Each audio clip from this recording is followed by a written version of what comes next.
ఏం చెయ్యాలనుకుంటే ప్రజలకు సంబంధించి వాళ్ళు నివేదికలు ఉంటాయి, ఎవరి పొజిషన్ ఏంటి అన్నది. దానికి అనుగుణంగా ఇప్పుడు ఏదో 2 రకాల ప్రచారం జరుగుతుంది.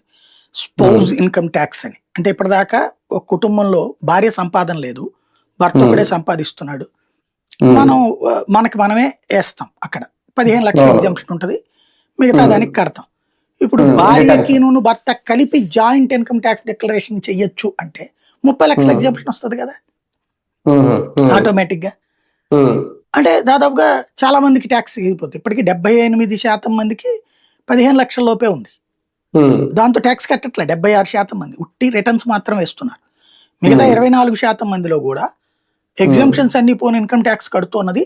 ప్రపంచం మొత్తం మీద కేవలం 6% మాత్రం ఇన్కమ్ ట్యాక్స్ కట్టే దేశం మనమే, కేవలం 6% మంది.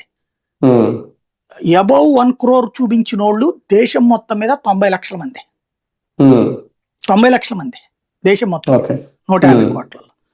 కాబట్టి మన దగ్గర చాలా ఉంది, ఇంకా ఏం జరుగుతుంది అనేది చూడాలంతే. కానీ ఏదోటైతే జరుగుతుంది, అంతే, ఏదో లాభం అయితే ఉండొచ్చేమో. Right right. సో దాని